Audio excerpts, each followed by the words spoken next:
हे गुरुदेव से ही बटुमा मन मते मागिले 3 पाद भूमि दान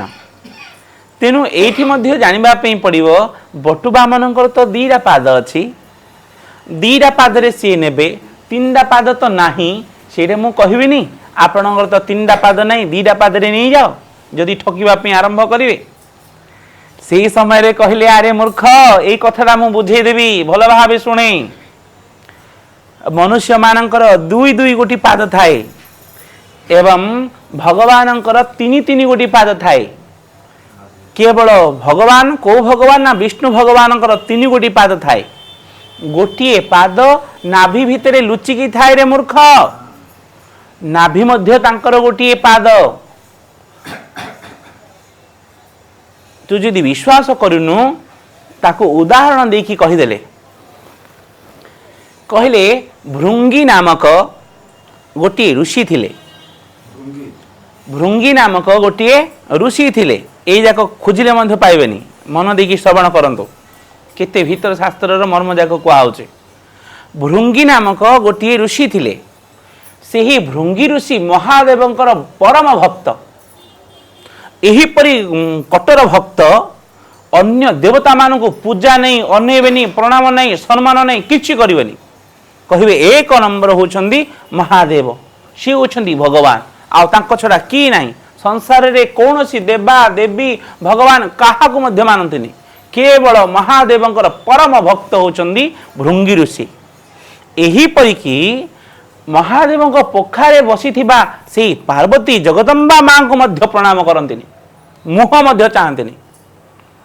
भगवान को प्रणाम करंती किंतु पोखारे बसिथिबा सेही मां को मध्य जेतेबेले सम्मान करंतिनी मुह चाहंतिनी पुनी वितृष्णा मन भाव हाँ नले मुह न चाहिल किंतु वितृष्णा मन भाव मु देखिबिनी किए नहीं संसार रे एपरि मां नहीं बापा नहीं भाई नहीं बंधु नहीं बांधव नहीं काहाको नहीं एवं तांकर गुरु को सम्मान दौले जी कि गुरुदेव इहलीला को त्याग कर देइछंदी अर्थात जीवन प्राप्ति हो जाइछंदी केवल भगवान श्री शिव शंभु को ही मानती आ ताहा छड़ा काहाको मानती नहीं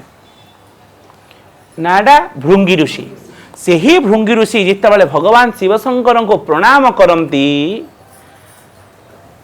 पार्वती पखारे थिले जितेबाला मुहटा को मुड़ी दियंती मुहर गोटे एक्सप्रेशन जना पड़ो ना किए किपरि कहार भाव वितृष्णा भाव जितेबाला मुहटा को बुले दियंती से समय रे पार्वती कहले भृंगी ऋषि तुम्हें होछ बड़ ऋषि बड़ तपस्वी बड़ जोगी महादेवंकर परम भक्त किंतु तुमर यही गुण बहुत खतरनाक हरे कृष्ण तेणु जाओ तुमर जो 2 गोटी पाद अच्छी से अपांग हो जाओ निताय गौर हरि बोल 2 गोटी पाद आज से ही भृंगी ऋषिंकर अपांग हो गला चाली मध्य पारिलेनी शुणुछंदी अपांग कहले पैरालिसिस अकर्मण्य एकांगी बात हाथ थिबो किंतु हाथ काम कर पार नथिबो एकांगी बात हो गला बली आज गोड़ अपांग हो गला चाली पारिले नाही महादेव दयावशतः आज प्रकट हेले जोगरे बसिथिले प्रकट हेले भृंगी ऋषि कहले प्रभु मोर प्रकृत रे भूल हो गला मु आपण को भगवान एकनिष्ठ भक्ति करुथली किंतु एकनिष्ठ भक्ति करी जे अन्य मानक मु निंदा अन्य मानक जो घृणा करुथली घृणा मन द्वारा मोर एपरी अवस्था तेणु अन्य मानक निंदा करिवाडा ठीक नुहे अन्य मानक घृणा करिवाडा ठीक नुहे समस्त को सम्मान देवा होची देवादेवी मान को सम्मान देवा होची मनुष्य मानकर कर्तव्य सी जेते सिद्ध हुवंतु जेते साधक हुवंतु जेते योगी ऋषि तपस्वी ब्राह्मण जीवा हुवंतु ना कहीं एकनिष्ठ भक्ति हेतिले मध्य अन्य समस्त को प्रणाम करिबा सम्मान देवा होची समस्तंकर कर्तव्य किंतु मु बहुत भूल कर देली प्रभु मुही भूल र पश्चाताप आज अपांग हो गली जाई पारनी कुआरे मते टिके कृपा करूनाहंदी हे राजा बोली से ही महादेव प्रकट होइकी आज से विष्णु को कहले मोर भक्त आज अपांग हो जाइए तेणु आपणकर नाभि पद्म गोटे पाद दियो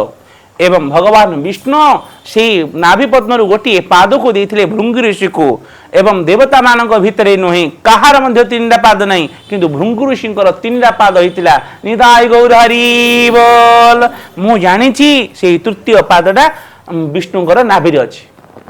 ना जानी न था नाभि भितर विष्णुंकर गोटे पाद अच्छी केबे आवश्यक पड़नी केबे आवश्यक पड़ेनी तेणु से ही जो बटुबामन रूप देखुछु तांकर नाभि भितर गोटे अच्छी भृंगी ऋषि की देइथिले हरे कृष्ण शुणिले शुणिले तीनटा पाद कहार भृंगी ऋषि कौन बा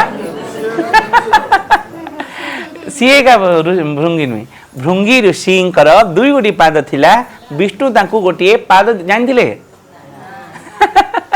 तीन पाद देइथिले गोटे पाद देइथिले जहा द्वारा कि गोटे पादर आश्रय द्वारा आज भृंगी ऋषि चाल बुल सब कले।